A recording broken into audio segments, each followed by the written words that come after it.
Welcome to Flat Earth Debate Live.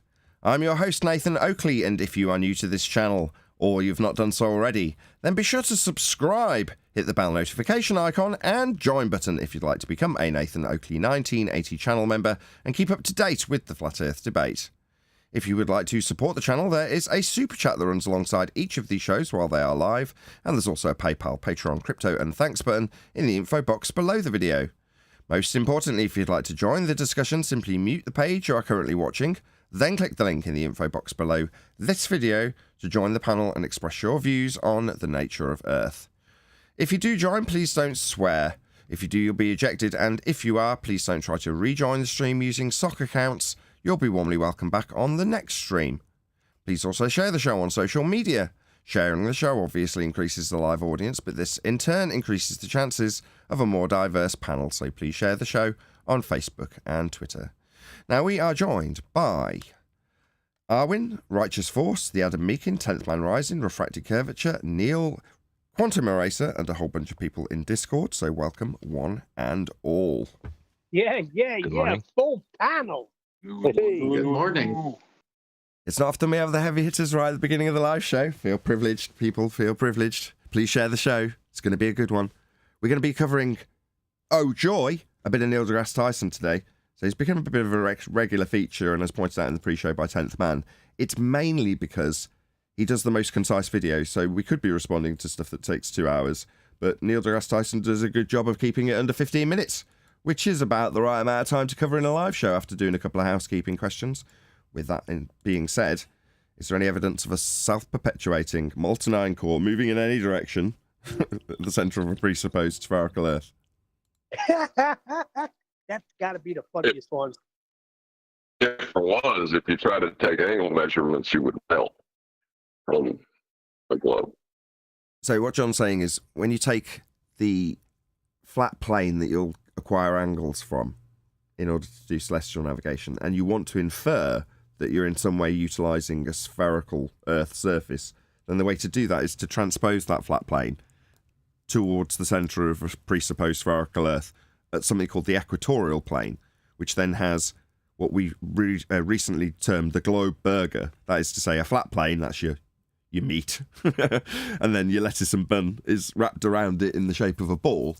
But around that is then the celestial sphere, which is what you'll be drawing the angle out from at the centre of the Earth that's not being used, out to the celestial sphere, which is the stars, from the flat plane you're standing on, and here comes John's point, at the centre point in the middle of the molten iron core. Unless I've completely bolstered up your point, and that wasn't your point, John. Yeah, that was. Oh, jolly good. Happy days. So there we go. You'll be standing at the centre of a presupposed spherical Earth at the molten iron core if you're using any remnants whatsoever of a globe Earth idea when performing celestial navigation functions. Any evidence that the sky is a vacuum? Gas pressure without a container?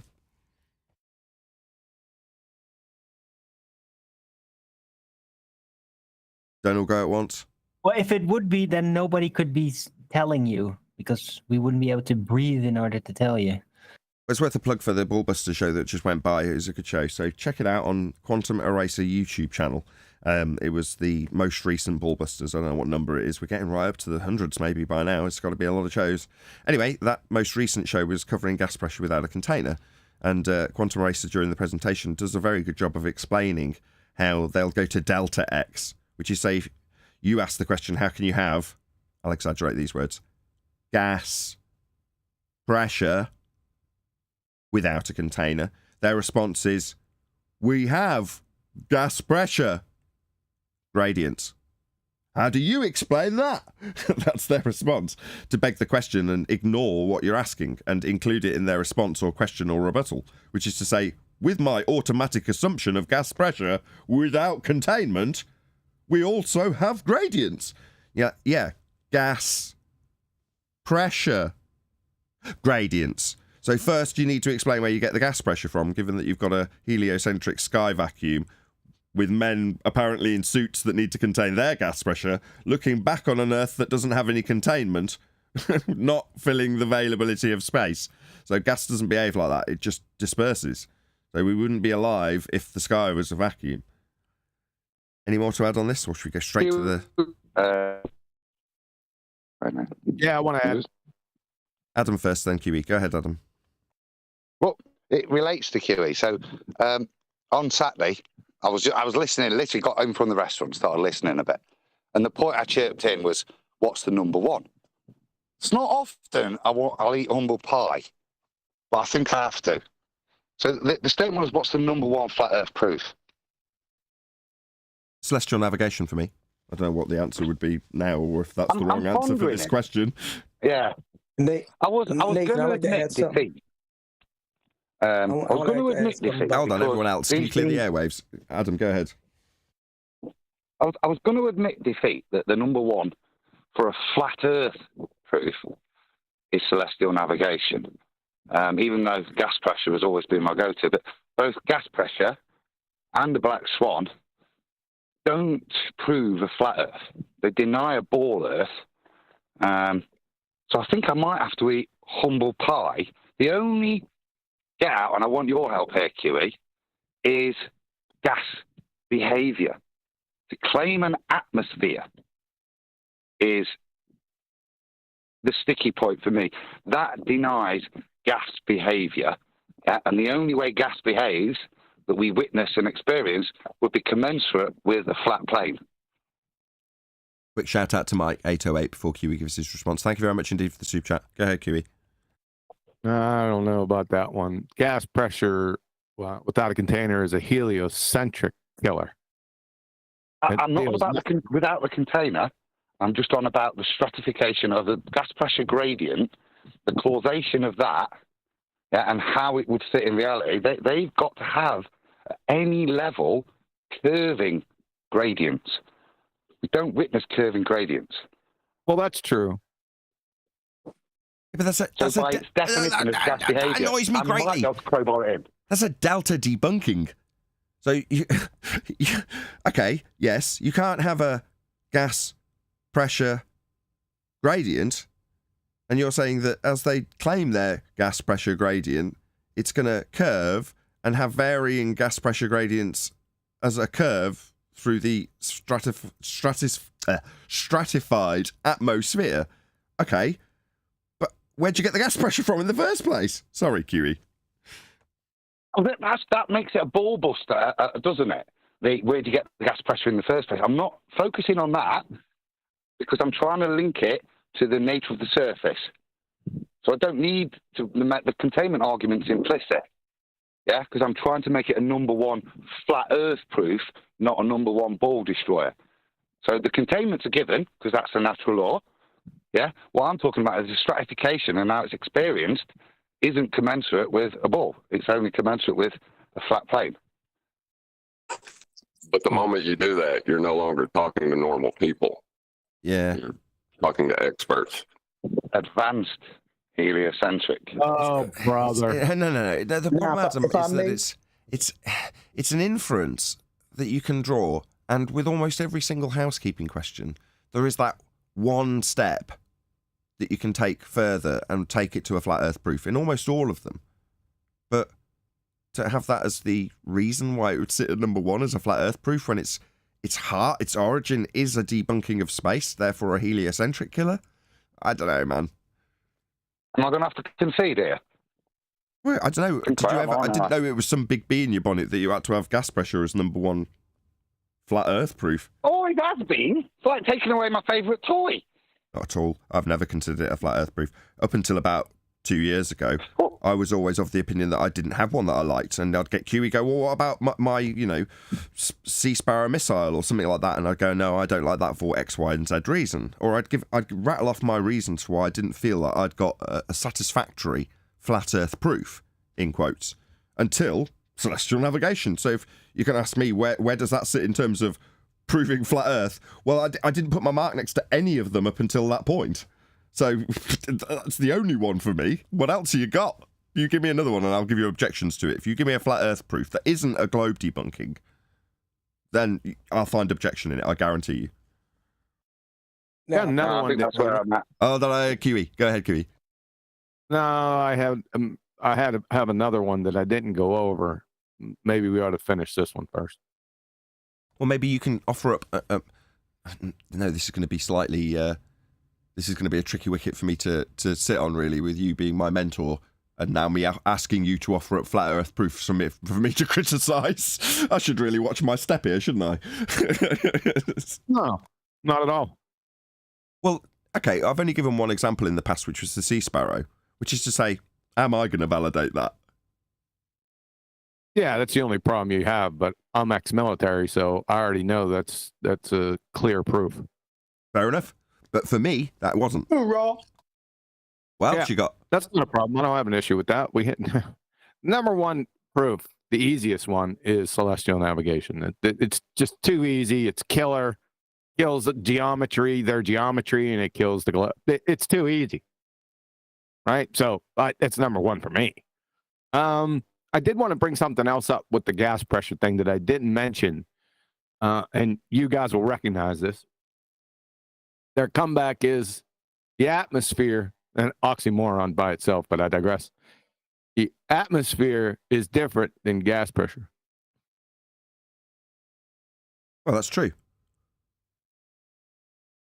What? That's true. Atmosphere, sphere-shaped true. air, oxymoron. That doesn't exist. But it's still a term that you can look up in the dictionary. So what is atmosphere if it isn't air in a sphere shape? Because that's an oxymoron. Well, it's the description in the heliocentric model of air in a sphere shape. Right, okay, so the description in the heliocentric model of air in a sphere shape, aka atmospheric or atmosphere, isn't air. So that's a true statement. No, atmospheric pressure is different than gas pressure. What's atmo mean? Air. There you go. But Is there a gas? The pressure of air in a sphere shaped. Sorry, that's No. Yeah. No, Yeah. atmosphere. What they're trying to say is we already know the atmosphere is an oxymoron. Let that go. Atmospheric pressure is different than gas pressure. So what they're saying is gas pressure is different than gas pressure. Take Yeah, I the follow sphere that. out. But Exactly. keeping it in my terrestrial refraction is not refraction. If you're to say, well, refraction is light deviating from straight. So if you're to say that terrestrial refraction isn't light deviating from straight, that is the same as you saying atmosphere, sphere-shaped air pressure is the same as air pressure. And I would fundamentally disagree because it ballses up an aspect of my argumentation style. No. See if I can get your point. Are you saying that within, even if you give them the sphere shapedness, They're saying air in my model, labelled atmospheric, is not behaving the same as air you experience. That's what they're saying with that. Exactly. They're saying that air in the atmo is subjected to the effects of gravity. In the model, that would also be correct. But it has to be subject to gravity to call it. Hold on, that might not be true. atmosphere. Hold on, is that Can I actually see true? this model? Oh, hold on, Neil. I don't want to get that wrong. I don't actually think air is subject to gravity in their model. Is it? Yeah, it is. And remember the decaying orbits of gas molecules that Neil deGrasse Tyson talks about. There's only one thing. There's no containment. We did the AI chat, didn't we? There's no containment. The only thing that within their model that's stopping those gas molecules behaving as gas molecules is some escape velocity, which is due to gravity. Yeah, that's or a decaying orbit, which is due to gravity. The causation for spherical shaped radiation is gravity. Man, today's Neil deGrasse Tyson review video is going to be spot on. Well, that's obviously my segue, unless QE's got anything else to add. And I know Neil wanted to get a word in before we do. Nope. I ain't got anything. I had Nope. something to say. Go ahead. Was that D? Go ahead. I had something. Yeah, I just have to real quick. I'm speaking on with the entropy and the containment and the gas gradients and the containment being required, all the prerequisites that prove that we don't live under a vacuum and everything. And I know y'all said this before, but Flatzoid was talking about the sulfur hexafluoride, and there was people asking, well, how come when you put that in the tank and that doesn't go up? and flats would agree with me. It may not go up, but it expands. Whoa. Put it in the fish tank. Whoa. Stop. In a tank. Sorry. They have You to and bring it out. stop. Huh?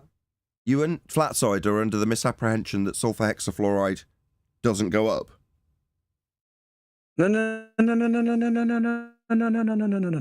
This is what the hedocentric people were throwing inquiries. Well, if that's the case, how come? I would never mock his voice, Flatside, like that. This is what they were saying. They were saying, well, how come hexafluoride, sulfur, doesn't go up? And we're explaining it does go up. It just goes up slower. And the reason why it has to be brought out in the tank and not carried in someone's arms is because it requires the same thing, a container. And even though it doesn't go up fast like helium does, it still never goes down. It never goes down, goes boom, boom. It never does that. No, it does. And it bounces. Stop. On the Everyone lid, stop again. actually. Stop. When you put the lid on, Stop. Everyone stop. Like Hello? covering. That's also wrong. Yes, it does go down. It goes in all directions. What's happening with sulfur hexafluoride is you're introducing a high concentration of a gas into an already existing gas. So it still has to bounce between the gaps in all directions. Down, up, you name it, it's going in all directions. Now, when you confine 3 of the vectors in a tank... And because of its density being more than the oxygen, nitrogen that we breathe, that's the reason why it does go down. We're trying to tell you, D-Rose, but you're trying to tell us while we're trying to tell you. No, can I just pick this up? This is to do with diffusion. Okay, this is how you separate gases, and this is what's going to happen. Because you've got one concentration of one substance, the sulfur hexafluoride, and then you've got this pocket of mixed air sat above it. Yeah, you've got very large sulfur hexafluoride molecules. They're going to keep getting smacked by the air above, and it's going to be a slower diffusion rate for a molecule that size into the air than something that's a bit smaller. So this isn't, again, gas behavior that we're discussing. This isn't something unexpected. This is exactly how gases behave. And we use these to filter gases, this diffusion rate, the difference in the molecule size, speed, and the rate of probability of collision, which is why we have an ideal gas law, an ideal. Each one's slightly different when we've got things. And we use this, and this is gas behavior. It's not a disproof, it's a proof. And as Nathan says, they are going in all directions. But the trouble is, you see, there's containment on 3 sides. So the only rate of diffusion is up. Yeah, so it does take a bit of time. That's it. But it's gas behavior that's governing that diffusion rate based on the molecules. Right. Friggin' Adam's on fire this morning. You've got the crux. Go to Italy more often. Yes, he is. But you've got the crux. Behavior is my specialist subject, which is why I didn't want to give it up. Okay. The summary now. Yeah, you've got the crux of it correct when you use the word correctly, which is to say that the gases will diffuse into the availability of volume. But if the availability of volume is already occupied by lots of other gases, it's got to work its way between them with only one vector available to it, up, as Adam just described, because it's contained by a fish tank. Therefore, as it diffuses, it's gonna go up. That's where it can only go in one direction. So the fact that over time you can watch the little tinfoil boat sink into the tank, that's because the gases around it, the sulfur hexafluoride, are only going up, literally debunking their notions of gas go down, go boom, boom. As soon as you put that boat on, you reduce significantly the surface area for diffusion to occur, which is what will also slow the rate of diffusion, which is why the boat sits there longer with the boat on it, and the gas would sit out the boat. Got you. No doubt. Cool. Right. Any more? And by the way, too, by the way, 2 things. Y'all, I don't know if it's your server, Nathan. I don't know if everybody else hears it, but you're going in and out on very crucial words, and I'm getting like partial sentences. I'm gonna go out and come back in. That's because your mic's wide open while I'm talking. What do you expect?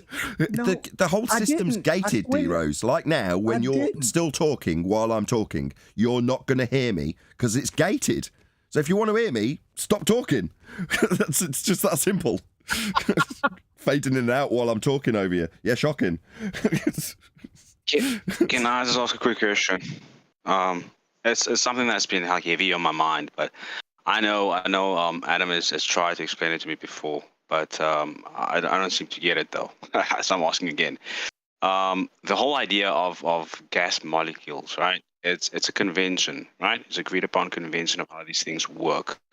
But I'm just trying to figure out: have we ever seen these? Have ever been isolated Agreed upon in a system? convention? What is this agreed upon convention? Where'd you get that from? It's not a meter. Based on what I'm reading. Based on what I'm reading, sorry. That's what I'm seeing. It's particle theory, right? So where gas pressure is a convention. I want that citation. No, that's reasonable. Hold on. Not Hold arguing on. Let's just draw a line over this so it doesn't last forever. When you say ideal gas law, then you can immediately say, no, that's reasonable because we're talking about something that's idealistic. Therefore, it's got to be an agreed upon convention in that respect, hasn't it? No, he's talking about gas molecules, not the ideal gas law. Oh, is he? Well, I'll ask him. Are you talking about ideal gas law as an agreed upon convention or just gas being molecules?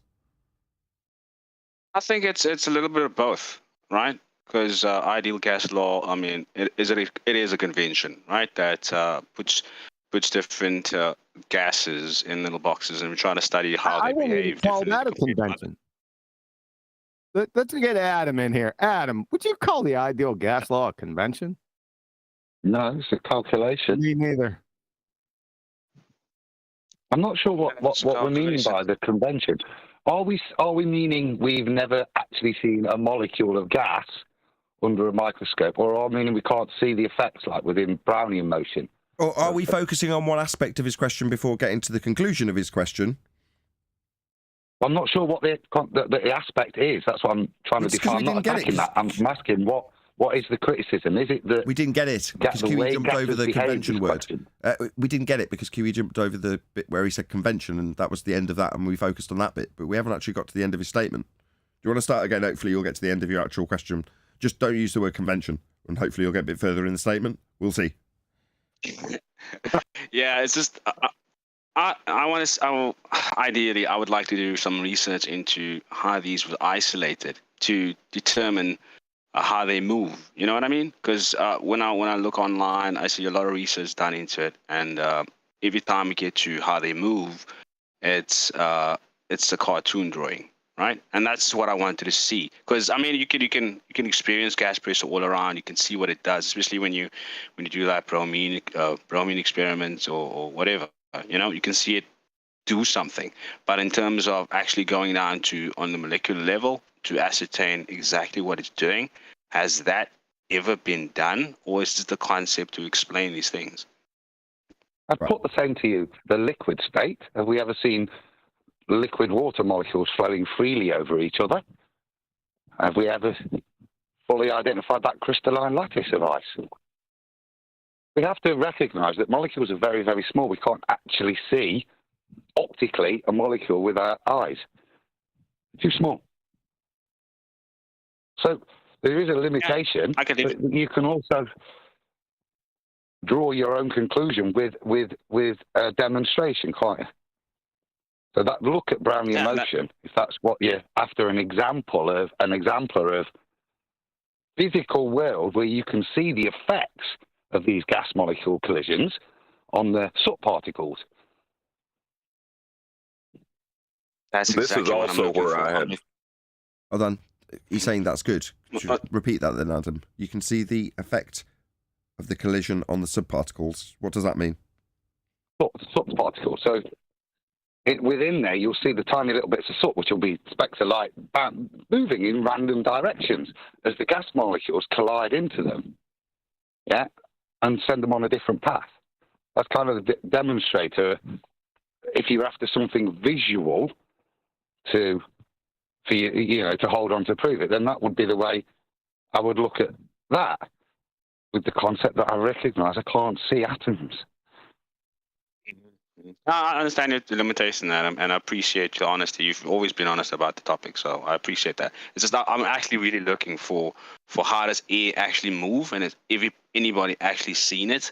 You know what I mean? That's what I'm looking for to to that's basically my own hunger for the topic, I guess. Well, we had an example earlier. If we are say, I was just going to say, we did have an example earlier. As much as it's used in our opponents, or they believe it's used to their favour, the example that we gave earlier with the sulfur hexafluoride is a great example of how gas behaves. If you've got a boat floating on it, and that's not water, you can see there's no solids in there. It is gas. But as time progresses, the tinfoil boat sinks. Why? Well, because the gas that it was floating on is vacating the availability of volume that it currently had available to it, because there's an opening above it. So anything that can work its way between the gas particles as we've described it, given that we know they are in the air and we are definitely breathing them and they are creating pressure, so we know they're there. And we know that we've taken the sulfur hexafluoride and introduced it to the fish tank. So why is the boat going down? Well, because the gas is getting out. So you can describe that with them being like little balls that move at a high velocity. And you can say, yeah, but do we ever really see them as little balls? And the answer is no. But you can still see the effect. Absolutely appreciate that. And that's what I actually would love to say, that they are physical balls. I would actually like to somebody show me that they're physical balls. If not, then they're not. Well, they can't. Well, they can't. And yeah. When our opponents do it, we use it against them. So when the rumpus says, well, they're like balls, and what goes up must come down, gravity. And you go, no. Despite the fact that we can describe them as being like balls, they're not behaving like solid, bonded, bouncy balls. Shout out to PhD Clown Thunderfoot. In the respect that they're displacing the air around them when they come back down after being thrown up. Well, the bouncy ball's displacing the air because it's more dense than it.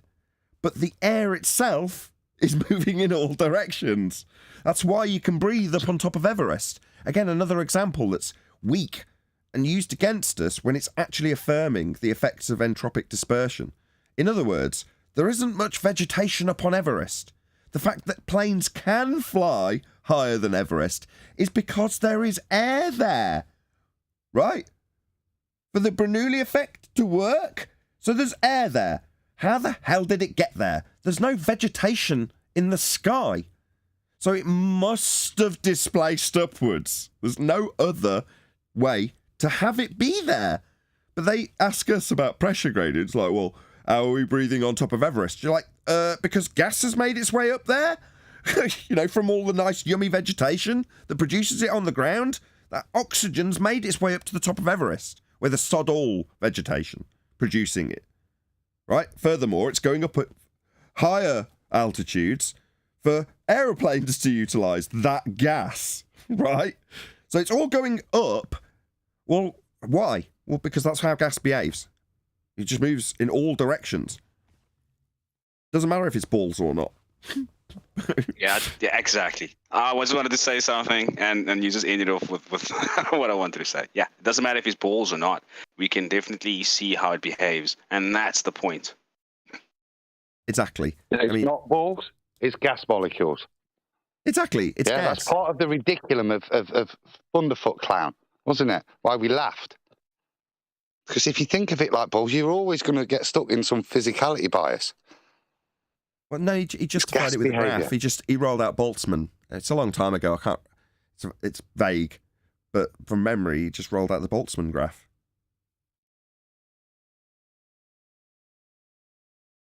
Anyway, shall we move on to Tyson? All right. Sorry, go ahead. I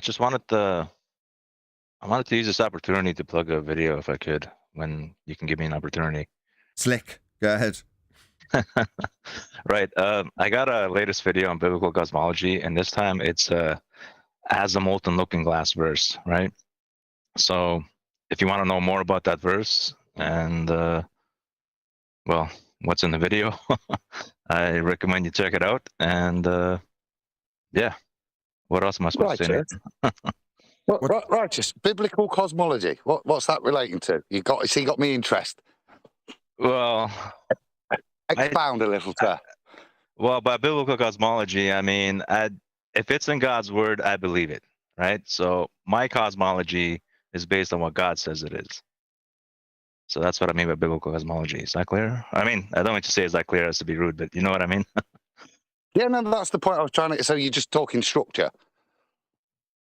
I'm just thought, yeah, it's what God says, you know, what You're he doing says a about crap his job. creation. Right, so if you want to learn about what potentially the sky is, that would be the firmament, or you want to know what the sun is, in regards to the biblical reference to it, that's what he's covering when he says biblical cosmology. That's what the videos are about, having watched them as an audience member. Sometimes it's hard to summarise your own stuff.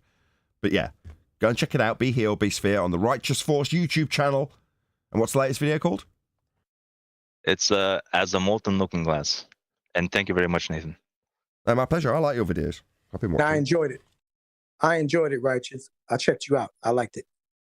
All right, don't spoil it since you've seen it. I'm not. Oh, I'm don't not- check the comment section because he I'm not- spoils it. You spoiled it by telling me not to spoil it. But you can check the comment sections afterwards. And thanks again. Unfortunately, it's not really in your remit in terms of the biblical cosmology to cover things like cities having streets paved with gold. I'm not sure what you mean there. Yeah, they're not paved with gold. Read it properly. There's a Doesn't say paved with gold. There's a current spat between P-Brain and Jeranism about cities with streets paved with gold. Yeah, Because I'm with P-Brain on that, Nathan. You're with P-Brain on that? Yeah, it's not. Well, It's you be like gold. It's presumably- the glowing of the light of the streets that's the Bible's describing there. It's not claiming that the New Jerusalem's going to be gold roads, I don't think. That's not how I've read it. It's as gold. But it is an interesting debate between them two. Yeah. Yeah. Glow like gold, isn't it? It has a luminosity like gold to be that. Yeah, I mean, P-Brain's demeaning of Jaron's argument is sometimes a bit unreasonable, because Jaron has actually got a few good points, because if you just take it as literally, no pun intended with the as, then doesn't, he's got a reasonable point to make, but then, he's doubled and tripled down on it.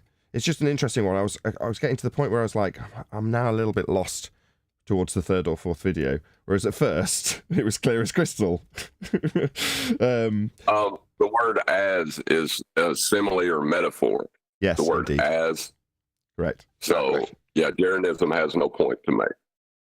That was going to be my conclusion, John, but you've done it for me. Which is to say that only the other day someone was saying, well, when it comes to what do we take literally and what do we take to be as metaphor, well, it clarifies it, and that those two little letters, they clarify it as exactly that. As gold doesn't mean gold. Yeah? If you're sturdy as a table, Come on, name doesn't make you a table. Yeah. You know what I mean?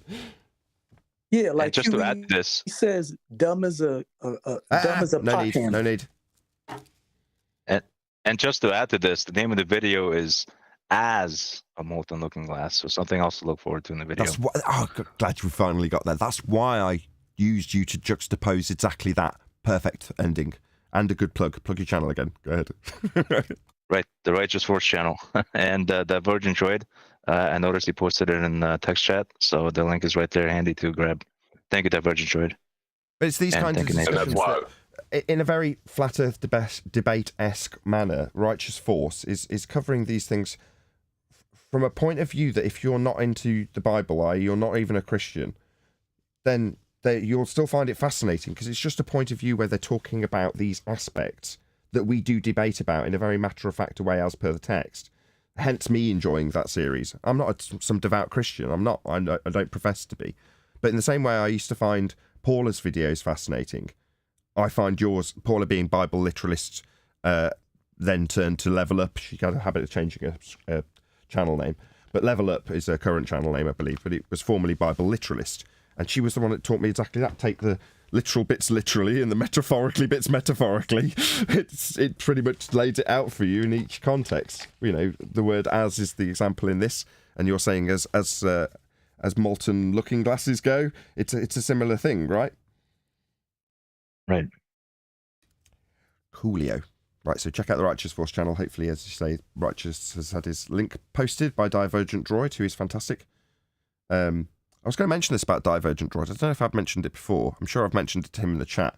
One of my Patreons, Goldie, is also a moderator for Growing Up in Scientology channel. So check out Growing Up in Scientology if you're interested in that subject, which I am at the moment. And I very much enjoy his content. Very, very interesting. But she explained to me that in terms of her moderation, you know, everybody who goes into that chat knows who Goldie is and will say hello to her, or vice versa. She'll say hello to them. And she explained to me that her moderation style was entirely based on Divergent Droid's style of moderation in Flat Earth debate. So I was like, wow. So I did tell him. He was obviously flattered. But it's just worth it when you get that sort of, that's such a high compliment. It's worth spreading that fact. And as does QE, I'm sure he echoed with this sentiment on Bullbusters on Saturday. But we're so lucky to have such a fantastic mod. You know, it just outshines every other mod who might do, you know, oh, that annoyed me and they'll ban them. You know, the Divergent Droid goes so way above and beyond any other moderator. Shout out to you. Yes, Nathan, isn't he ace? Yes, we all agree. Wow, praise be to Divergent Droid. Yay, hooray.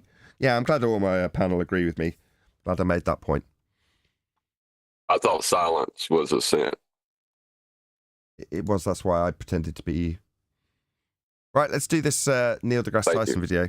And as is always the case, were somebody to respond to me, like we're responding to this video here, I would hope that they would share my link like I'm sharing Neil deGrasse Tyson's, and encourage their viewers, like I'm encouraging my viewers, to go to his video, leave him a like, help him in the algorithm. I know it's Neil deGrasse Tyson, but he's no different on YouTube, according to the algorithmic nonsense that obviously we all believe. So let him know Nathan Oakley 1980 sent me, because as has been the case with many a Neil deGrasse Tyson video, we have responded to this video about the edge of the Earth. Oh, okay, cool subject matter, 10th man today. So there we go. So that's what we're going to be covering. So we're going to get straight into it, unless there's anything else. I've asked a couple of times. Hopefully there won't be. Anything else anybody wants to add before we do get into this? No? Nathan Oakley 1980 send me, let Neil deGrasse Tyson know. We love his stuff. That's why we're always responding to it. Hey. So Chuck, how do you know how big something is? Yeah, measure it. You measure it, right? So you pull out a ruler. Let's say it's a table, and you measure it. Okay. So there are two things working against you on that. Mm-hmm. One of them is, you know, how close together are the hash lines on the ruler? Right. Right. Because if your table. So far, I've got to be honest, I have no idea. What's he babbling on about? Anybody? We're only 27 seconds in and I'm already lost. Anybody help me out? He does it backwards. He's going to tell you later what he's talking about. Okay. I sense a magic trick. Table ends up between two of them, then you don't know how long your table is. If you're going to report to me, you can only say it's between here and there, and venture a guess to where it is from one marker to the next. What? What? It's just described measuring something with a tape measure and saying that you can't give anything better than a best guess. Am I missing something here? But this already sounds like doublespeak. I think he's using two of the notches on the ruler, but you don't know how big the ruler is. They're saying he's got a ruler without a scale on it, without numbers on it. So you've got notches, and he's saying you can only count up the number of notches and then say it's 57 notches on a ruler, but without scale, that doesn't mean anything if you're talking to someone down the phone, for instance. Is that his point? Well, if you take two notches and your table is the size in between those two notches, that doesn't tell you anything because you don't know how big the ruler is, I think is where he's going. Gotcha. So you've got a massive ruler that's used for measuring football fields, and just coincidentally, between the first and second notches is about the size of your table. Okay, now I'm following. Okay. So it's kind of like half, maybe. You'll give me a guess, fine, but you won't know exactly because you don't have the metrics to determine that. Okay? Right. It's like measuring in hands. You see, straight away, now I've got the concept that he's trying to peddle, which took me a while. I'm not going to lie. I'm not a mathematician. Right? I can debunk the entire heliocentric scaling system via Kepler just by that concept that he's laid down. So, in terms of the amount of fuel that you would use to journey to the moon, if you're going to scale the distance to the moon based on an R value, and you can't measure that value, and we've debunked the claimed measurements of that value, then you can't lay down how far it is to travel to the moon. Because we can debunk the scale, Kepler's third law of interplanetary motion, and the R value at its heart to give you the scaling distances. So based on this concept, if we take away the scale on your ruler for distance to moon, which is R, 1 AU, being the distance to the sun, how are you going to claim the fuel consumption in your sky vacuum second law of thermodynamics violation when we take away the scale of your ruler? The answer? You can't. We just debunked the entire scale value system used to claim to get to the moon with. He's 7 hands tall. Really? That's all? Well, hands is actually It's just X number of R units to the moon. All right. Where'd you get R? Oh, right. We debunked all of those. So how'd you scale it? How'd you know the scale's right? You don't. It's all made up. All of the distances to all of the planets that they claim in their heliocentric sky vacuum are all made up. Specific measurement. I mean, I think the hand is 4 inches. Oh, really? The width of your hand. Where'd you get an AU? Where'd you get AU? Distance to sun. All right, you need R for scaling. All right, we debunked it. Yeah. Look at that. I see. Now I just learned something there. Horse heights are measured in hands. In hands, right. I knew that the horses were measured in hands, but I didn't know that the hand had an actual unit. And stars are measured with AU. And we debunked the scaling value of R. So, you know, hands, meters, millimeters, inches, feet, yards, stadia. Who cares? Your scaling value for your distances to your planets is all debunked. It's around 4 inches. Don't quote me on that. But yeah. Someone trying to add something? Yeah, just to add to that, he's talking about units. Well, whether it's a hand, a foot, a meter, a yard, they're all actually defined and physically measurable. And this goes to the point you're making. His R isn't. And that's his scalar for everything, something that he's yet to confirm before he launches people off into a second law of thermodynamics violation. But that's the point. All of the things he's using as an example are quantifiable in the real world. R isn't. Right. Perfect. Thank you for that. That's where I couldn't quite get myself to, Adam. Perfect. Glad you're here. That's cool. Yeah. Okay. That's cool. Okay.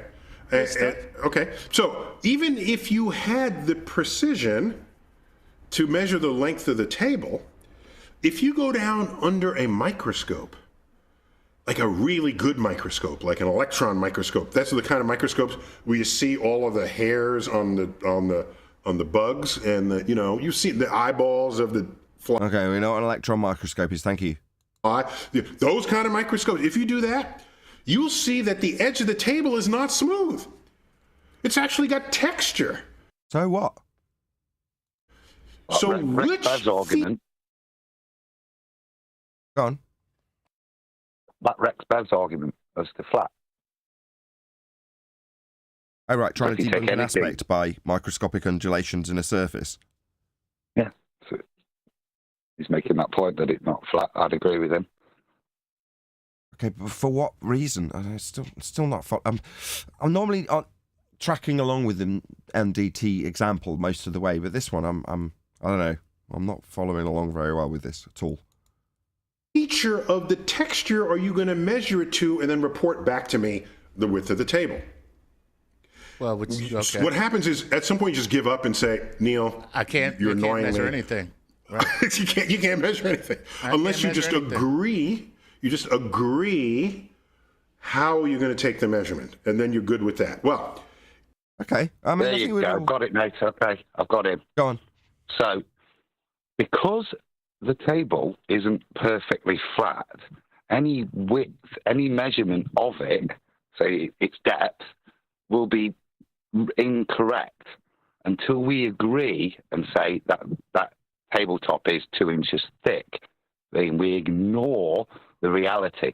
So if we can agree on a convention, in this case R, then we can move forward to measurement.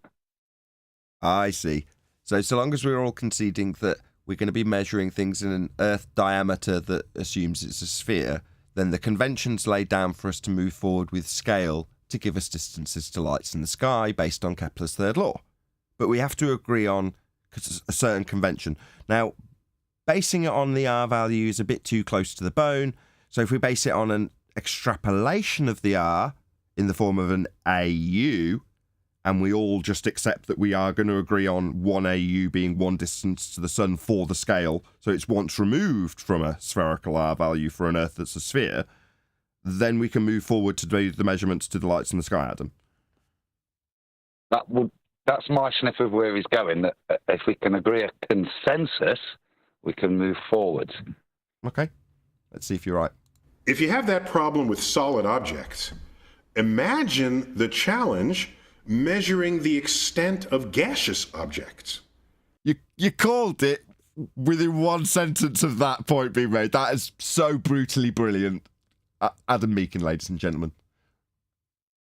Just imagine. Yes. So That was epic. That he was right. None of us have seen this. I'm speaking on your behalf out of turn. I assume you haven't seen this, Adam. No. Me neither. Okay, that was brilliant. Go on, someone else wanted to get a word in? Go ahead. I think it was just someone agreeing. Yes. I believe you measure that and how bad it smells. Not all gas came out of your rear end, okay? I wonder how many puddles of, what would it be, methane that comes out of you in that regard that's smelly? I mean, do they tend to fall down, go boom, boom? Gravitationally attracted to the floor? Or do they also disperse throughout the availability of volume till they dissipate to nothing and you haven't got a smelly, horrible smell in your room anymore? You know, they work their way through any crack in the room, be it an open door or a tiny little gateway between the, I don't know, substrate of the outside wall and your inside wall. Gas will find a way. It's entropy, yeah? Hence your smelly example debunks outer space, because that's how gas behaves. You're describing how gas disperses throughout volume. Yeah, it doesn't form puddles, does it? In this world, just saying. So you can ask, how high up does the atmosphere go? Atmo what now? Now, QE has recently told me that it's an oxymoron, in fact, on this show. But I would also suggest that it is a begging the question fallacy. Because QE's like, nah, it's an oxymoron. Not a begging the question fallacy. I say it is. Because you're assuming sphericity. Well, your outcome, in terms of Earth being a sphere, necessitating there being sphere-shaped air around said sphere, is to beg the question that Earth's a sphere. Would you not agree? Yeah, I guess I would. No, I'd agree with you both. In English, it's an oxymoron. Yeah? In reality and supposition, it's a begging the question fallacy. Wow, so we're both right. Good. We can move on. We are both right, but by being right, doesn't that also make me wrong for my earlier example where I say no? I make them accept that what they describe in their model as being different to reality is simply because it's in their model. But if I do this now, haven't I then conceded that point as being wrong if I say no? This example with oxymoron sphere-shaped air is actually a begging the question fallacy, because then I'm accepting that sphere-shaped air can be in reality as a begging the question fallacy. I think I'm undoing my own point from earlier. I'll have to give this some consideration. Yeah, give it consideration. I will do. Well, so you ascend, and you say, is there a sign that says you are now leaving Earth's atmosphere? Oh, I wonder why you're posing that as a question. Well, that would be the Kármán line. Yeah? Where the gases burn their bra in defiance of natural law, eat a few cakes, and then go down, go boom boom, with their weight. No. So what's the Kármán line? You know, whenever you want to ascribe a volume, because you need to calculate anything to do with Earth's, quote, atmosphere, sphere-shaped air oxymoron, you would define the volume at the Kármán line. But you're saying no? No, you're absolutely right. This is an embedded confession. Yeah, that's right. Gas fills space, doesn't it, Neil? Yeah? Entropic law applies to gas. So no, there is no point where the gas just stops in the arbitrary defined sphere-shaped air oxymoron. It would all fill the space. We'd all be dead if the sky was a vacuum, because there's no barrier to stop the gas expanding into the availability of volume, sphere-shaped air or otherwise. The atmosphere gets continually thinner, Right. And you know this because as you ascend a mountain, the air pressure drops. So as the gas disperses, it becomes thinner. So there's very little gas being produced at the top of a mountain, as we described earlier. And as the gas in high concentration at its origin spreads out, in this case, up towards the tops of mountains, there's less of it because it's not being produced there. Yeah, that's entropy. That's gas spreading out to fill space. But in order for that gas to maintain pressure, it first be under containment by necessary antecedent consequent relationship that is gas pressure and containment. So for this example, with Neil deGrasse Tyson describing gas dispersion, you would first had to have had containment for him to describe this example. It's harder for you to breathe. You can still breathe, but just every lung's worth of air has less oxygen in it. Okay, that's your evidence that the air pressure is getting lower and lower and lower. Should have never smoked, man. Okay. God, this is killing me. This continues. You go into an airplane. Airplanes are pressurized. Right. Which means they put air in there. Otherwise, you would suffocate if you roll down the windows. So let's get it straight. To be pressurized, as per Neil deGrasse Tyson's description, you must be, as an air particle in the description, be in something.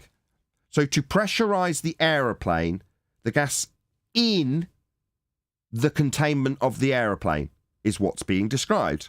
Right. So in this example, you've got pressure in the aeroplane because the gas is inside a container. Okay. All right. So those oxygen masks, those are there in case the airplane loses pressure. And you're breathing very low density air, has hardly any oxygen in it. So if there's a hole in the pressurized containment of the aeroplane, the high pressure gas inside the plane will vacate into the low pressurized system outside the aeroplane. Okay. So therefore, if the sky was a low pressure system, 10 to the minus 17 torr vacuum in the sky vacuum assertion of heliocentrism, then all of the gas would expand into it instantaneously. Same as his plane example with depressurization. Go on, whoever that was. Yeah, so in his plane example, that's why you have another small container that pops down from above your head so you can keep breathing. Yeah, which is piped through a piped container directly to you to the face mask. So that if gas pressure is lost within the cabin, you can still breathe via another direct container to your face. Right. But in all of this, you see, he's doing what they do, which is to state the truth, without mentioning the lack of containment when he's going to get up to his Kármán line. But he's giving you multiple examples where containment is the necessary antecedent. So it's going to be interesting to see how he gets past that when he applies it to a ball Earth. Well, I think he's already done it. That's why I made the objection earlier and contradicted QE. I'm glad I did, which is to say that by way of saying atmosphere, he has already begged the question, hasn't he? So he may not actually get to the point where he makes any juxtaposition or connection between these examples that do have containment and he's already assumed sphere-shaped air. Right. So you breathe through the mask. That's all. Okay. By the way, you could hold your breath until you did this. I mean, why? Because you've got lungs that can withstand the pressure, the entropy. Yeah. Those are containers also, aren't they? This is not. You're not going to die immediately. You have to fight for them. It's just air. Okay. Right. You've held breath holding contests for longer than the time it'll take you to reach for one of these yellow masks. Little cups, right? And remember, people, always put your own mask on first before you try to put the mask on that of a child. So, which, by the way, somebody's been paying attention on the flight, haven't they? Somebody what? Somebody's been paying attention when they've been on an aeroplane. I mean, very few people do listen to the stewards, but I mean, that pearl of wisdom from, is it Chuck there? Chuckles? Is that in sharing his vast knowledge? Make sure you put your own mask on before you save your child. Yeah, I don't know why he's giving us that advice. But there we go. He's just being a joker. Next thing he'll say is move your trays back into their original position. To tell me, okay? Like when I heard that, I was just like, and what else would I have done? Okay. Well, what else would you have done? Put the child's mask on first, and in faffing around, you might pass out before you get it on the kid. Chuck was first out of the box on that one. Exactly. I was like, this kid ain't bringing nothing to the table. Really? No, I can't believe we're having to comment on this. It's contrary to your own survival instinct, because your survival instinct tells you to protect your kids first. Yeah? That's what will kick in. Make sure that they're safe. So you'll instinctually go to protect them before yourself. Or at least that's how I would behave with my kids. I'd put them first. Now, contrary to that, if you've got a situation where you might suffer hypoxia, then it's a good idea to get your mask on first so that you don't suffer the effects of hypoxia, because your kids ain't going to get your mask on if you do. That's the reason why you do yours first, contrary to your instincts. I might just let the kid pass out just so I can get some rest. Yeah, that's the point. You might want to let the kid suffer a minor amount of hypoxia while you're struggling to get your mask on, because you can immediately resolve that problem so long as you've got a mask on. If you're faffing around trying to get your kid's mask on and then everybody around you suffers hypoxia because there's no air to breathe, then you're all screwed if you've all been faffing around trying to get kids' masks on. Anyway. Oh, that was the noisy kid. You're not giving him the oxygen. Exactly. Wait, let's not be so quick there, Mom. That kid is looking real peaceful right now. Meanwhile, outer space, the sky vacuum, the very premise that a heliocentric model, that's an Earth in space moving around the sun, is entirely debunked by what these two chuckling clowns are laughing about. That's gas pressure. Gas fills space. It's law of nature. So if we had a high-pressure gas next to a vacuum, number one, it's farcical because it would never have developed in the first place. But if it was, as they suggest, it would immediately vacate. Like I say, it's a ludicrous notion to say that something without containment would have to breach its non-containment to disperse into a sky vacuum. As I say, we would have never developed gas pressure. The very, very, very first gas particle to come out of the ground, or to be developed by any sort of vegetation, would come out of the ground, go into the area of volume in whatever vector it's travelling, and never collide with anything. That is to say, it would go in that direction indefinitely, into a sky vacuum. What about the second gas particle? Yeah, that would do the same. Come out of the ground in whatever vector it's travelling and keep going. To never return. And every subsequent gas particle that the Earth ever produced, ever, would do the same thing. The gas would come out of the ground and vacate into space instantly. Hence, if the sky was a vacuum, we would be at 10 to the minus 17 torr vacuum at sea level. That is to say, there would be no gas here. It is utterly absurd, and your heliocentric priests just have a chuckle about whether or not they'll allow a child to die of hypoxia on a plane. That's what your fundy priest chuckles about, while we debunk the notion that space is even real. What a stark contrast.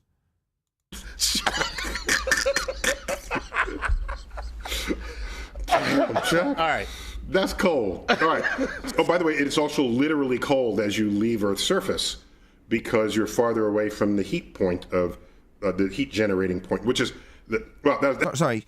As you leave Earth's surface and get closer to the sun, the biggest entropy generator there is, you're going to say we're moving away from a heat source. Is that correct? No, as far as I'm concerned, if I'm going to consider the sun a heat source, an entropic generator, then as I approach it, I'm going to suggest that I'm going to experience a greater degree of heat. That's my understanding of how it works in terms of the second law of thermodynamics. Likewise, if I back away from the sun, I'd expect it to get cooler. That's another... Scratch that. Whole nother explainer. Scratch that. Why? What's the heat source? You think Earth's core is the heat source? What core would that be?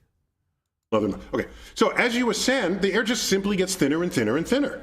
Okay. There is no spot where you say it ends here and it's space. No, there isn't. So what's the Kármán line? It's just an arbitrary way of you ascribing volume to a containerless system. Wow, that's loud.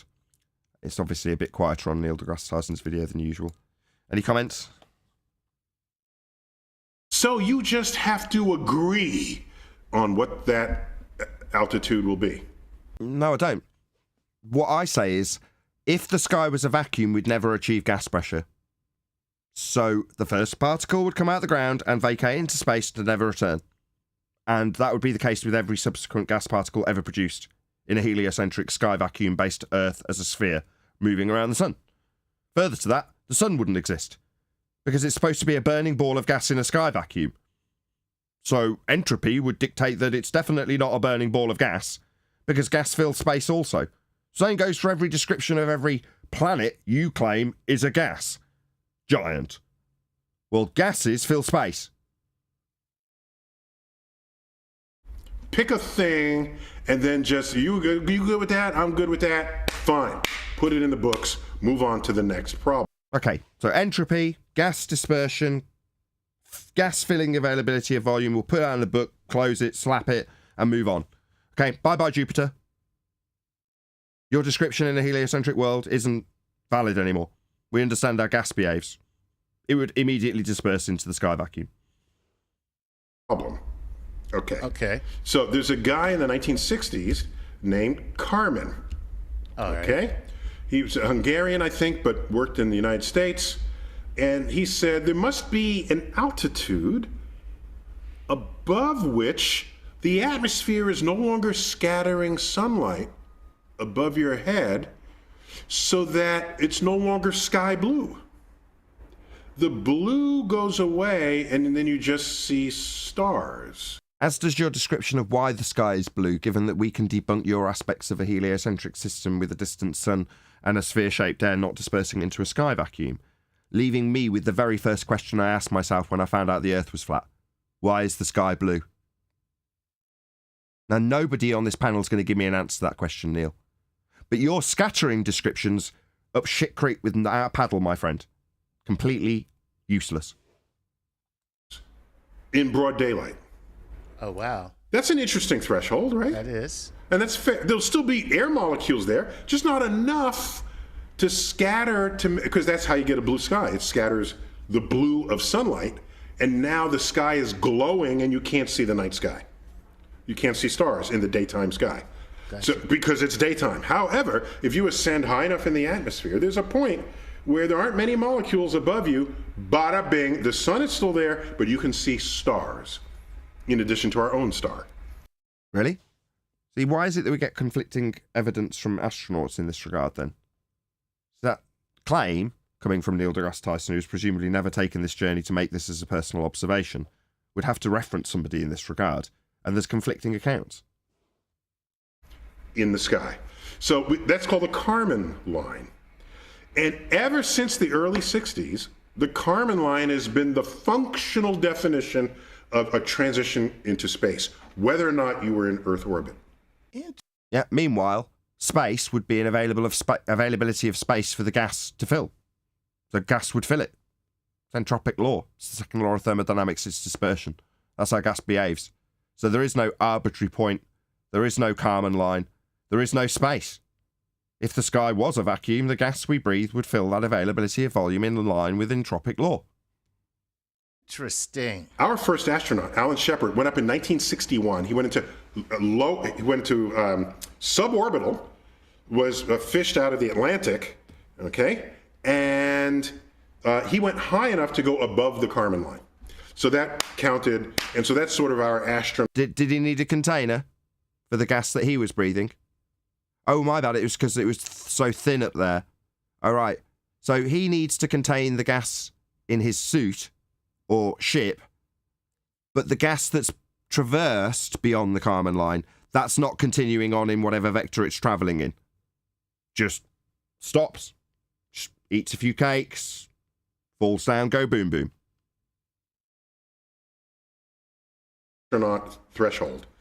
Kármán himself, however, knew that the atmosphere is not some rigid thing, it's gas. Right. And sometimes it heats up, sometimes it cools down, so But it always disperses, without exception. will expand. Yeah, we it will mentioned this earlier, Nathan, and with the sulfur hexafluoride. And I said to you, the thing that's stopping all that sulfur hexafluoride escaping or diffusing instantly is the other air molecules that are in the way. Now, if we take that analogy to his Kármán line, there is nothing to stop the diffusion. Yet he's claiming, because there's less molecules, less disappear. It's a complete contradiction to gas behavior, what he's doing. There's nothing to impede that gas molecule from its last collision. And if that collision is away from the surface, there's nothing will stop it. It'll just keep going on the last vector it was traveling until it has another collision. If you go to space, and I think in there we worked this out years ago, didn't we? It's something like when you get to the Tor value of space, there's something like 6 molecules in a cubic meter. Considering how small they are, even if there was 6,000 to travel through that cubic meter, there's very little chance of a collision occurring. And that's what he's describing. And then the opposite, it's kind of claiming the opposite effect from what he's describing. Exactly. shrink. And so the Kármán line is not itself a definite thing. But if you're going to look for it, you'd find it anywhere between 80, 85, and... Again, total doublespeak. It doesn't really exist. It's completely arbitrary. But if you were to look for it... What? So unicorns aren't real. They don't really exist. But if you were to look for them, they'd be somewhere between... What the hell are you babbling about? You've just told us how arbitrary this is, but now you're telling us where we can find it. No. Go back to the beginning of the show. What did he say? I can't quite measure it, but it's somewhere between. With his table yeah, of course. When I wasn't quite following along. Yes, well done, Adam. Kilometers. Okay, that would convert to 53 to 62 miles up. Somewhere in there. So it's just kind of like one, maybe half a table. Somewhere in that ballpark. Got you, Adam, got you. Okay, and so to say, did you hit this exact point or not? That's like arguing, which about whether or not there's an edge to the table. Right. Edge of the table are you using to give me the length of the table?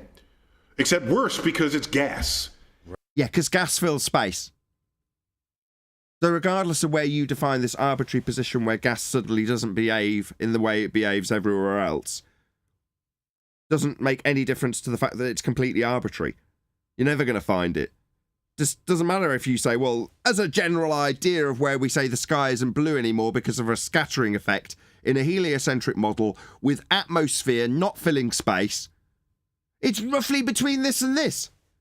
Can we all agree on that scale? Yeah, we can move forward now. Now we got gas in a sphere shape not filling a vacuum. At roughly this height, maybe that height, but it gets thinner. You see the okie doke here. We got something physical like a table, which you better have a good way of measuring if you want to get through your front door. And then he wants to use that with gases. He says, Retro Bill says, thanks, Neil, for taking the time to do yet another Flat Earth debate response video. Thanks for the super chat. Really appreciate the support, Retro Bill. Where are we in terms of live? We've been live for about 100. Okay, so 102 people watching. I think we'll carry on this in the after show. Waits for objections. Don't do it. No, keep it going live. I've only got 100 people watching. People aren't so keen on live sharing this live, so Okay, set a challenge. 15 more people in the next 10 minutes at least. We'll do 5 more minutes if we can get up to 120 people. We're at 105 now. Then I'll continue to the end of this video with Neil deGrasse Tyson. 5 more minutes to share the show. Right. So, point is, the atmosphere continues out for thousands of miles. Oh, no. Yeah, in fact... What? In fact, it would continue on forever. Because gas fills space. It's entropy. It's the law of nature. We'd have none of it to breathe because every single gas particle would vacate the space that it's currently occupying in your arbitrary position in sphere-shaped air below the Kármán line. It would all disperse into the availability of volume. It's a law of nature. Ow! The International Space Station, which is 250 miles up. Right. How much higher? He has no idea how high the International Space Station is, because what they call the International Space Station is just a light in the sky. What they have claimed that light in the sky is clearly fake. Taking place on a stage, here on Earth, definitely not moving at 17,000 miles per hour in an orbital presupposition. Definitely not falling around a sphere-shaped Earth in an orbital motion. Definitely not in a sky vacuum looking back on gas not dispersing into the vacuum. In a tin can that needs to have high pressure gas contained within it, while it looks down on a non-contained system of gas pressure in violation of natural law. It's total nonsense. This 250-mile nonsense, yeah, he's just made it up. Then the 62-mile Kármán line it's 4 times higher than the Kármán line. The International Space Station is He's looking down on a second law of thermodynamics violation. That's right. huge. It's like the size of a football field. No, it isn't. Your scaling values that you may have applied through Kepler's third law of interplanetary motion to roughly how much you think it should scale in a heliocentric model doesn't mean that light in the sky is A, falling around a sphere Earth, B, 250 miles high based on your R value and your assumptions in terms of your scale, or C, has men on high wire dangling around, which are actually on a stage, up in a sky vacuum. They are not looking down on high pressure gas not expanding into space. That violates the second law of thermodynamics. Moving through the air. There's enough atmospheric molecules up there to hit the solar panels and the physical body to drop it to lower orbits than you had originally intended. So every now and then the space station has to boost itself up back to its original target orbit because of the air molecules that hit it. All of them would hit it. We'd have no gas to breathe if the sky was a vacuum. Yeah? If beyond the space station, it's 10 to the minus 17 torr, the black area in all of the pictures of Earth from space, there's a black area next to high pressure gas. Well, all of it would dissipate instantly. We'd have never achieved gas pressure on Earth in their model. Ever. Couldn't be done. Nathan, in what direction in his little fairy tale would the gas molecules have to hit it in order to boost it up again? That was what I was going to say, Tam. Where are the gas molecules? What direction or vector of force, as minute as it is the gas molecules applying to the station? If it could hit it, it would be pushing it, applying force away from the surface, because that's the direction of travel of the molecule. If I punch you in the face, you go backwards. You don't come forwards, do you? No, you'd need a boost further forwards into your fist, according to Neil deGrasse Tyson's logic. Yeah, exactly. That's insane. Yes. You do. In what? Sorry, John? In glove jitsu, you do go forward. Oh, ball jitsu. Punch, Yeah, like this is akin to ball jitsu. And that's 250 miles up. So yeah, you stress that nonsense. There's no edge. And if you're going to ask me, what is the diameter of the sun? Edge? It's not that you need edge for your gas pressure. You need a container. Yeah, your system, sphere Earth in a sky vacuum moving around the sun, doesn't have a container. It does have vast speeds that would leave the gas pressure for dust because it's not attached to Earth with Velcro. So given that you've got the Earth moving at a vast speed around the sun and the sun moving at a vast speed around a great attractor, you'd have the gas left where it was. Earth would move on past its own gas pressure instantly based on the rates of speed you have it moving in the solar system. Because gas isn't bonded to Earth. It's completely free to move wherever it's moving. And if Earth happens to move along underneath it, it's not going to go, whoa, whoa, whoa, hold on there, Earth. I'm going to track along with you around the sun. So that's a nonsense. Gas just fills space instantly. Earth would have no gas pressure if it was heliocentric. Sun, you could look this up in a book. You could look this up. The diameter of the sun, it'll give it to you. And you say, well, wait a minute. The sun is made of gas. So how precisely are you measuring that? You take a ruler and do that? No, because the sun also violates the second law of thermodynamics, being made of gas, as I pointed out earlier. Yeah, your sun would disperse if it was a gas. Yeah, same with all the planets that you claim are gas. Yeah, gas doesn't coalesce to form balls like Jupiter. Hold on. The sun's not a gas in the heliocentric balltard. Plasma, isn't it? Yeah. It's a perpetual explosion. Okay. It's getting nitpicky in their model. No, you're right. It's claimed to be a plasma. Yeah. Yeah. How can it, if it was a gas? He's so ass backwards. It's a gas. Then how can it give a continuous spectrum? It's gas, Neil. He doesn't know the basic fundamentals of what things are not in his own fairy tale religion. Yeah, but can you really blame them, though, John? I mean, the narrative is now more quickly changing on a regular basis. So, yeah, you're going to get some things wrong eventually, you know, when they keep changing things around so much. Well, now, John, you'd expect to get the complicated things wrong, but not what the sun is made of in the heliocentric balltard. OMG, man. But why? Why would the sun be an exemption and details wouldn't be? When they're literally changing the entire story of the core of Earth. It wouldn't be an exemption. It would be an exception. I'll raise my voice too. I think the point is, Arwin, that it's the heliocentric model. Sun at center. The sun is the most important thing in their model. The Earth is secondary and bowing down to it. So in terms of what the sun is and what it's made of, I would say that that's pretty crucial to their claim of us moving around it, given the name of the model is based on it. I get that.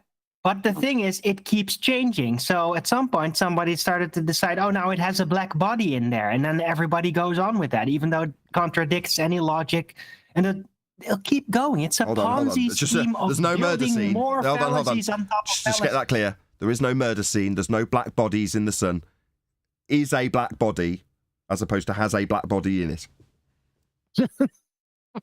There is no sun. It doesn't have a position in order to have something in it. So it's just something we see up there when we look. That's all. Just outside of that, Huey jumped in there. Can you just expand on emission spectra, John? Why that is so destroying? Which why they've got to claim plasma, even though he hasn't claimed plasma, he's claimed gas. Maybe Huey could just summarise that. What emission spectra? If you're going to get a full emission spectra, what's required? Yeah, to get a full emission spectra, you either have to have a solid or a plasma in a container. By the way, you can't have plasma without a container either. Keyword container, right? No, the key word is emission spectra in this case. The sun is emitting a full spectra. Yeah. Right, but is it a gas though? Is it a gas? Can anybody else hear QE? Hello? It's the third time he's been asked to expand on this by Adam, and every time we've got Neil, now we've got Arwin. Can you just answer? Go ahead, QE. Third time's a charm. So solids and plasmas in a container are the only materials that can emit continuous spectra. Gases, remember our key learning objectives. Gases only emit and absorb in bands. Period. Thank you very much. I'll be in the area all week. Thank you. I said one thing the whole freaking show. You're going to cop on me? Yeah, because it's at the most crucial detail where we're getting an expansion on a really key point, in this case, emission spectra. Stop talking. I didn't interrupt him. He stopped. Yeah, that was a good point, Neil, but you grasped the wrong point. I'm not having a dig there, dude. The key point here isn't the containment, unless you're going to focus on how you can have plasma in space. Yeah, the key point is the emission spectra. And what Neil deGrasse Tyson is claiming the sun is made of, which is in sole contradiction as to gases and what light they can emit. It's an absorption band they emit, isn't it? What they absorb, they kick it out at their frequency. They don't give a full spectrum of light. That only comes from solids or plasma if it's contained. Or plasma. And to have plasma, you have to have containment. Okay. Well, that's what I'm saying. So we can't have any of this without containment, right? Yes. So based on the data, Based on the data, they want to manipulate the narrative to it has to be a gas lamp because that's like the plasma, because that's the readings that come from it. Because when I grew up, they told me, no, it's actually just a perpetual explosion. There's no electrified gas lamp. That's not what it is. It's an explosion. So then that kind of changed around, I guess, and now it's changing some more. So again, yeah, they completely overhaul the very foundation of the entire thing in plain sight. They did it with the molten iron core, and they're doing it with the sun, and it keeps happening.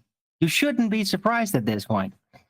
Right, well, we've got a super chat from Retro Bill, who says, "More live show!" exclamation mark. Oh, I was just about to round out. Check it out. I've got my camera on and everything. I was just about to do an outro and go, well, with 119 people watching, we're not going to continue. But as it turns out, there is actually now 122 people watching, so I'm going to continue the live show, true to my word. I was literally just about to round out, though.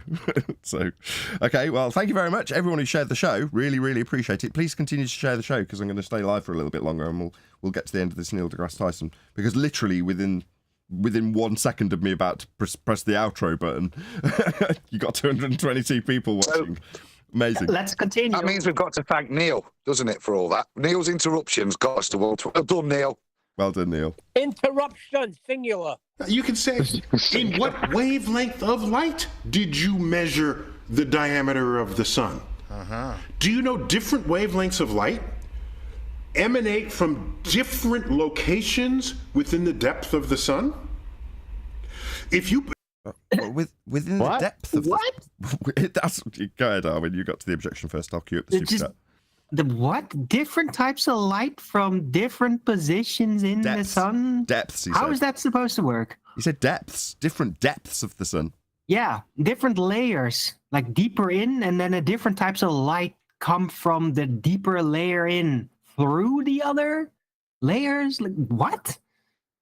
This is sounding very fruity to me. It just sounds like nonsense. Wouldn't the layers absorb the light and then just give an emission spectra? Maybe the sun is actually just an onion of light. Different layers. Say that again, Adam. I said if you're having emission, full spectral emission from lower layers, that's going to then go through a gas layer.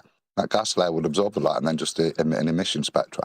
It depends. That gas layer better be cool and have the ability to raise its... You follow?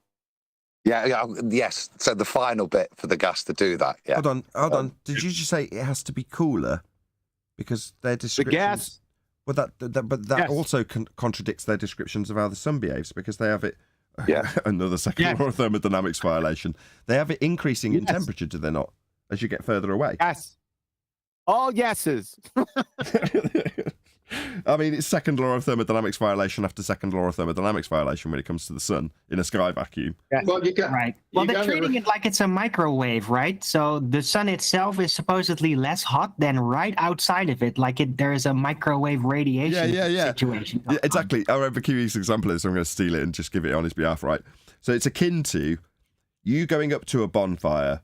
Now I've got to start the example slightly differently. You're standing by a bonfire, and it's quite hot. You go, whoa, bloody hell, the heat of this bonfire is immense. I'm going to walk back 25 feet. So you walk back 25 feet, and as you get back to the 25 feet mark, you spontaneously combust because it's much, much hotter. Right. Right, a couple of quick shout-outs. Sorry, just a quick couple of shout-outs to Uncool Ben and Skeptic936, who essentially were saying overtime, and thanks for doing the extra bit of live show. Well, I'm glad you appreciate it. I'm glad there's loads of people watching. What's up, Skep?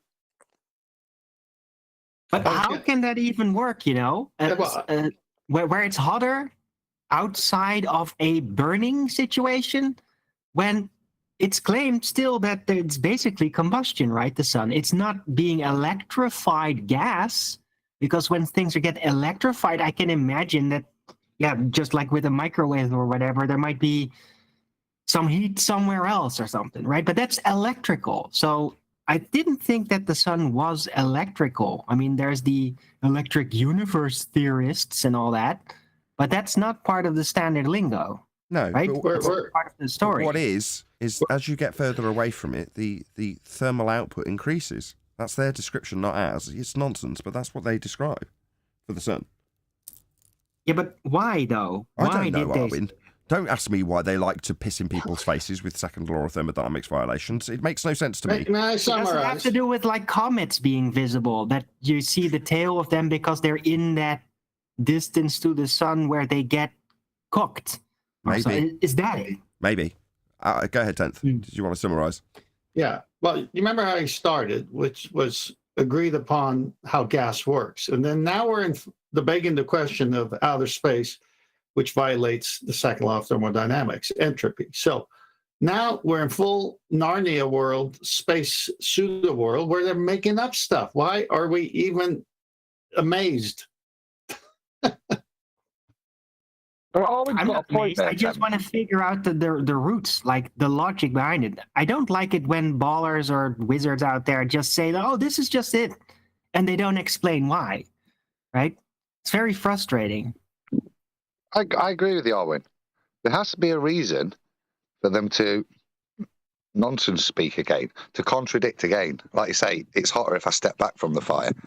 There has to be a reason in their theory, as to that is required. There has to be a justification, a need for it in their model.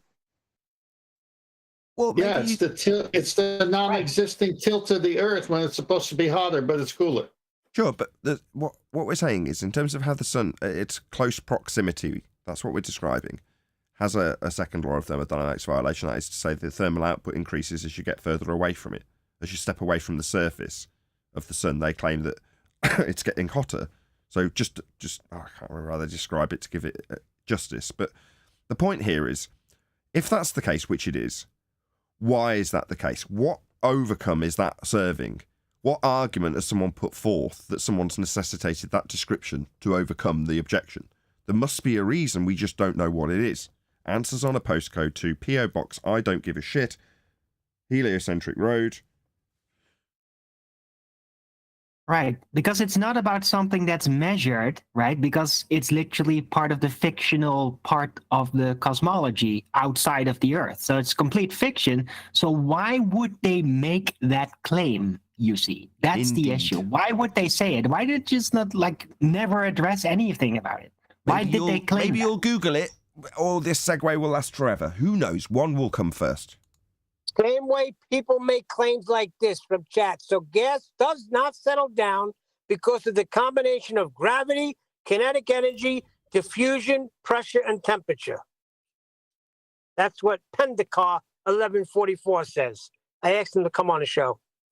If you're like Geordi on Star Trek Next Generations, and you look at the sun in ultraviolet light, it has a different dimension from what it has if you look at it in visible light and if you look at it in infrared light. Then if you look at it in X-rays, all different dimensions. In fact, the solar corona, the thing that's glowing outside of the moon when you see a total solar eclipse, that's called the corona, which is Latin for crown, so sensibly, right? So if you looked at that with X-rays, that's the size of the sun. That's the thing that they say is hotter. So they say the solar corona is hotter than the surface. Forget the down on the sun's surface, gaseous surface. X-rays, the corona is ablaze with light. Get out of here. Yeah, man, surface tensions of gas. Come on, it's a fluid. Just think of it that it can have a surface, damn it. That's a good example of the double speak he's doing. Me, Kiwi, and Arwen all buttered straight there as soon as he said that line. How many layman's pick up on that? You want to hear it again? Nobody. We're special. You are special. No, I just didn't want to interrupt again. That's the size of the sun. Forget the down on the sun's surface, gaseous surface. X-rays, the corona is ablaze with light. And you're going to say the sun is huge. So I just want to put it out there that the dimensions of things is really just something you just have to agree to in advance. No, you scale it with Kepler. Wow. Go on. Who wants to give the summary? I heard Adam Oh, first, no. I believe. Go on. I Adam. just wanted to say, wow, we have to agree on what it is first before we can figure out what it is. Like, what? I'm not getting the connection between his premise and the conclusion. What was the premise here? Atmosphere, sphere-shaped air. And conclusion? That you can have a Kármán line. It's roughly between this distance and that distance, as long as we agree on the scales. No, I'm talking about why are we here? This is so convoluted. We're on the sun. Okay. Is there a Kármán line on the sun? No. Yes, it's where the surface of the gas starts, QE. No, he's making the example to say, look, how big is the sun? If we're going to say how big are the gases that reach the extremities of a sphere-shaped Earth with a sphere-shaped gas that isn't dispersing, but does kind of disperse because it gets thinner and thinner, but still sticks around. Okay, but if you compare that to the sun and you look at all the different wavelengths of light that come from the sun in his examples, then the sun is all sorts of different sizes. Likewise, the gas that goes out to the quote-unquote Kármán line isn't really the edge, because that's what the video's about. Tyson explains the edge of Earth. We're talking about the edge of gas pressure.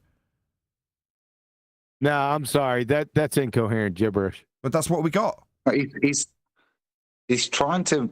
He did this in the previous video, isn't he? He's sticking by that claim that the edge of the atmosphere or the beginning of space, by his definition, isn't the Kármán line. It's when there's not sufficient molecules to, even in daylight, to create illumination of the atmosphere. That's the point where the molecular concentration of the gas particles is so low. He classifies it as space. There you go. I'm not getting it.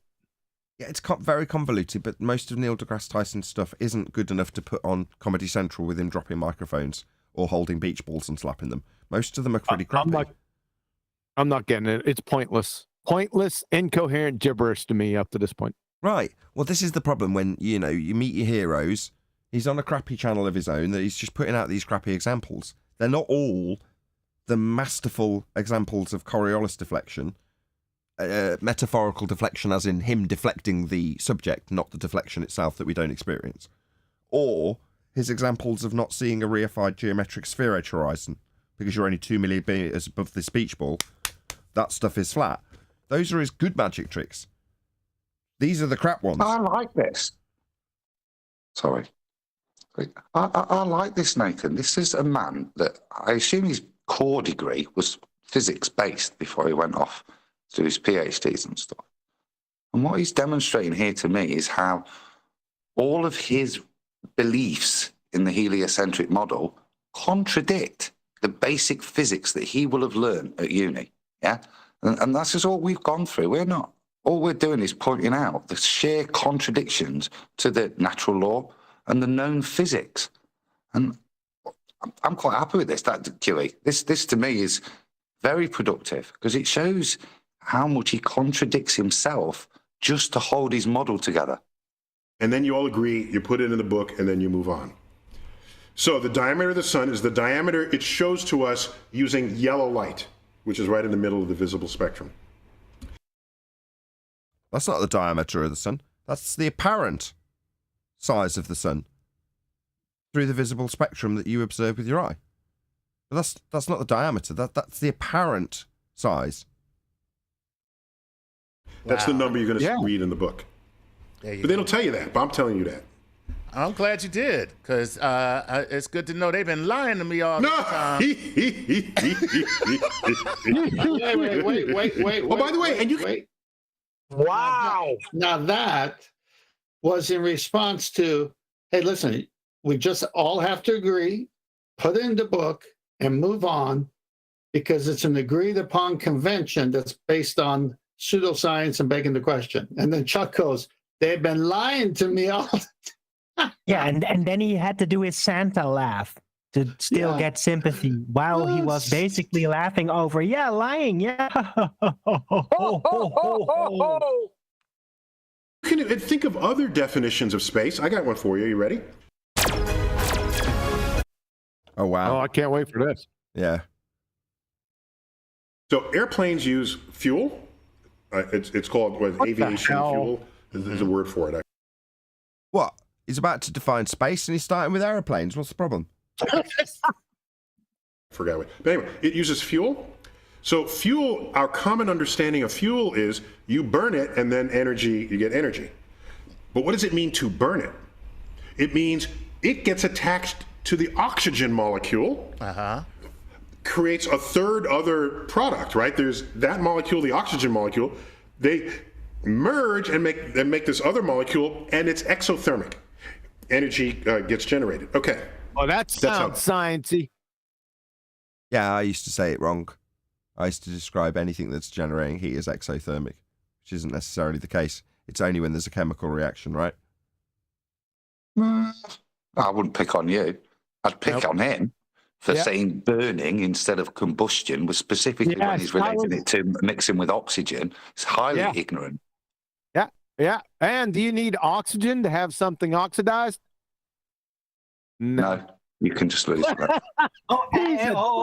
And you need a stable, pressured environment too. Hold on a second. Now that sounds wrong. You said, do you need oxygen to make something oxidize? And you both said no. Yeah, exactly. So does it when something's oxidizing, is it because it's having a chemical reaction with the oxygen it contains within its own substance? What's going on? Well, oxidizing can be both. Oxidizing technically is another process where it's like rust. So there's just a direct chemical reaction. Sure, but it's different from burning. But it's combining with the oxygen. No, that's a combustion reaction, which you can describe the resultant product as a iron oxide. So that could be an oxidation with oxygen, but you don't have to have oxygen for oxidation. Chemistry. I still don't understand. You can have electron. So your oxidation and reduction can be the gain or loss of electrons. So you can describe it like that. Oh, yeah. Redox reactions. We don't need to get into it. We're on Neil deGrasse Tyson, who can't tie his shoes yet. Fine. We'll explore my own ignorance later. Cars work. Yeah. That's how airplanes work. But where's it getting its oxygen from? The atmosphere. Okay? Wait a minute. But if you're a rocket and you're going to where there is no oxygen, where there's not much oxygen, you got to bring your own oxidizer. You can't depend on the atmosphere. This is him telling us what space is, by the way, just to remind you. No, I'm trying to figure that out. You also need pressure, though. You just having an oxidizer agent, right? Like shining a laser on thermite, which definitely has oxygen in it, right? In a vacuum chamber. Oh, guess what? It didn't work. It's been demonstrated. It doesn't work. You also need stable pressure for that to work. Yeah, it's regardless of that. Yeah, he hasn't defined space. Yeah, exactly. Arwin's fallen victim to the trap, right? Now, other flat earthers take heed of Arwin's mistake. Please don't pipe up just for a minute, Arwin. Right? You're a great example. Right. So what Arwin's done is allowed the question to be begged of space being real, and then gone to whether or not thermite, in his example, will burn in a vacuum. Which vacuum would that be, Arwin? No, not any presumed to be vacuum, just you need pressure. It was just a general statement. You actually need gas pressure in order for that reaction to happen. Yeah, that's not going to work on me. So without it being attached to any claim of Earth or sky, it's just kind of folly then, really. It's just off the cuff remark about nothing then. Yeah. It's a weird one, this, though, isn't it? Because he's going to claim there's not sufficient oxygen, which is why when you have gas, when you have rockets in space, you have to take your own oxygen to mix the two to get the combustion. I think that's what he's going to get to, that you've got to take your own oxygen to get the rocket thrust in space, because there isn't anything. Let me try this a different way. The fuel you just take naturally you're right. With. I just want to make my point clear, though. as right as you are, I'm sorry. Okay, so we're going to use a slightly different example. Instead of an oxidizer, right, we're going to slightly mix it up and say we're going to use a thermal insulator. It's a juxtaposition, a comparison in my example. Now, the thermal insulator, we're going to call a coat. Okay? And the space, that's outer space, sky vacuum, we're going to replace that with Narnia. Okie dokie. So when we go to Narnia, you need to bring your own coat. So, as an audience member, you've got a couple of choices. Do we argue about the validity of the necessity for a coat going to Narnia? Or do we point out that space is fake? Which do you think is the most logical route to take here? There's so many holes in what he's saying in terms of rockets, how they work in space, if they could even get propulsion. The simplest way is obvious. Most short route is to just take it to the claim of space, which is a violation. There's no need to then discuss what you're burning, how it would create propulsion or anything. Just point out it's a second law of thermodynamics violation that he's claiming that all of these things are happening in. Yeah, it's so convoluted. He's so wrong on so many points. He's already into oxygen. They wouldn't need to take oxygen, right? Oxygen isn't required. Back to the point. I don't want to get back to the redox actions. Let's just move on. Can we get to space? So you could say you enter space at an altitude where an airplane can't get enough oxygen to fly anymore, and it just drops out of the sky. That's an interesting threshold. You could have done it that. See the pitch of his voice. Shout out to Kenny for joining as a penguin. The pitch of his voice is because he knows he's bullshitting. He's just making this shit up. That's why he's put the upward inflection in his voice. They'll wait for the definition of space out here. Right. That way. Because above that, you need a rocket. And we all know rockets equal space. Yeah. In your bullshit, that's how it works. To your average general Joe member of the public, rockets equal space. Wait a second. Rockets equal space? Well, you wanted it. You got it. That was it at the end. All the other surplus to requirements, every bit of the nonsense that came pre that statement, i.e., rockets equal space. Yeah, that's basically it. What? So if I go define space, if I look up space in the contradictionary, it's going to say rockets? Yes. Correct. Correctamundo. No, it's airplanes don't take air with them. They use air for their wings and the Bernoulli effect. But once you go higher, rockets equal space. Yeah, that's his argument. Correct. Okay. There you go. I can think of 10 other ways you might define it. But I'm just saying. Meanwhile, outer space is 10 to the minus 17 torr vacuum. And 10 to the minus 17 torr vacuum is a low pressure system. And we have a high pressure system of gas that we're all breathing. Well, no. Simple as that. No, we don't have a high pressure system above our heads in the form of a sky vacuum. We'd all be dead. Because the high pressure would want to go into it. I'm going to define water. Ready? Fish. Hey, he said it at the beginning. He defined gas pressure. You need a container. Look, it's akin to Barbara or whatever her name was defining space-time as a table or a donut. You know, it's that sort of level of nonsense. Just numbers and measurements of things are not, they're not written in tablets. Samar, what are you talking about? I'm a freaking pharmacist and I don't write in tablets. Yeah, but there are quite possibly numbers written in tablet form. Like gravestones, they've got numbers on. What's he babbling about? There, you have to agree on what it is you're trying to measure, write down that number, and then move on. Okay, so if we debunk the number that's been used in a measurement, like your radius value and your AU measurement, then we can chuck it out by that standard. No. As long as, because the point he's made there is consensus of science again, isn't it? If we agree on it, we can move on.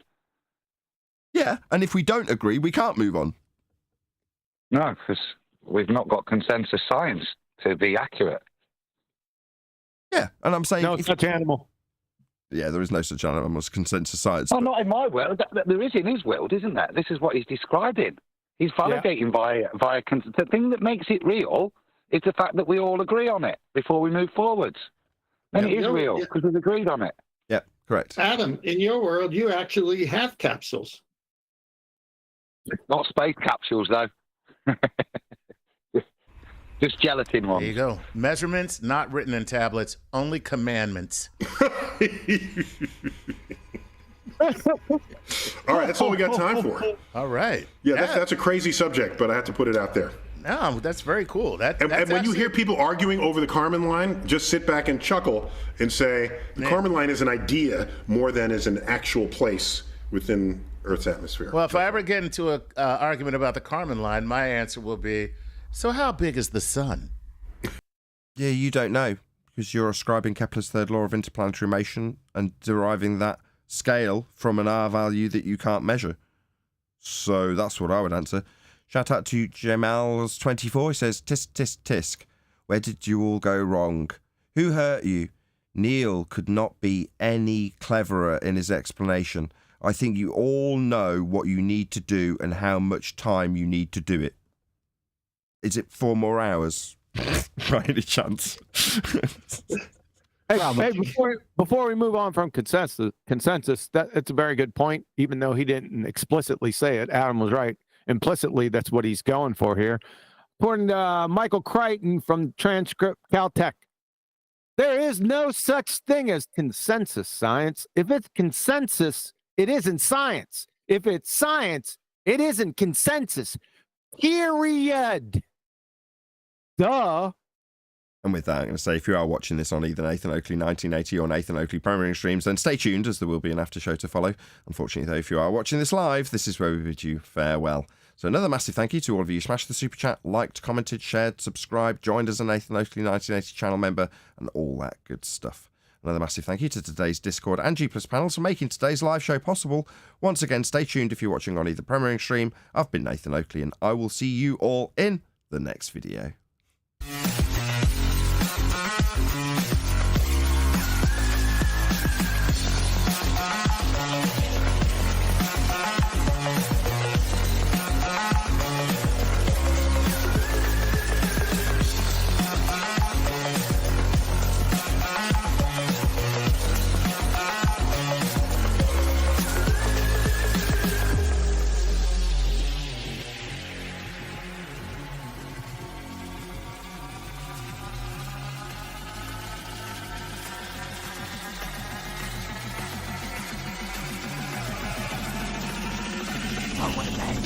What a lovely day!